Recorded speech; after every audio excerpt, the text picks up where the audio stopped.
Mayo, 31, Sabado, tuig 2025. Ika-unom nga semana sa paggabanhaw. Pagduaw ni Santa nga Birhen. Pagbasagikan sa santos nga ebanghelyo, sumala ni San Lucas. Wala madugay, nangandam si Maria og midali pag-adto sa kabungtoran, sa usa ka lungsod sa Judea. Miadto siya sa balay ni Zacarias.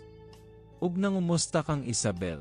Sa pagkabati ni Isabel sa pangumusta ni Maria, milihok ang bata sulod sa iyang giyan. Unya napuno sa Espiritu Santo si Isabel, og misulti sa makuso. Bulahan ka sa tanang mga babaye. Bulahan ang bata nga imong iana. Ngano kaha nga miduaw man kanako ang inahan sa akong Ginoo. Ay sa pagkadungog ko gayod sa imong pangumusta, miulpot sa kalipay ang bata nga akong gisaba. Bulahan ka nga mituo nga matuman gayod ang mensahe sa Ginoo kanimo. Unya miingon si Maria, nagdayeg ang akong kasing-kasing sa Ginoo, ug nagmalipayon ang akong kalagtungod sa Dios nga akong maluluwas. Tungod kay nahinumdom siya kanako, nga iyang ubos nga sulugoon. Ug sukad kaon ang tanang tawo mo tawag kanakog bulahan. Tungod sa mga dagkong butang nga gihimo, kanako sa gamhanang Dios. Balaan ng iyang ngalan, nagpakita siya kaluoy sa tanan nga may kahadlok kanya. Gikan sa usa ka kaliwatan ngadto sa laing kaliwatan.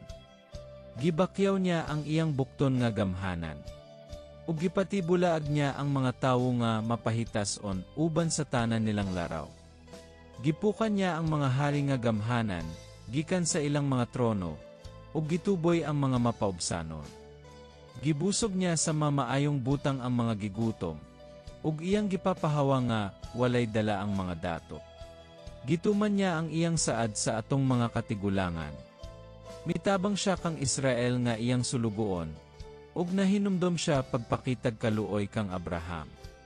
Ug sa tanan niyang mga kaliwat hangtod sa kahangturan, mipuyo si Maria og mga 3 ka bulan uban kang Isabel, ug unya mipauli sa ila.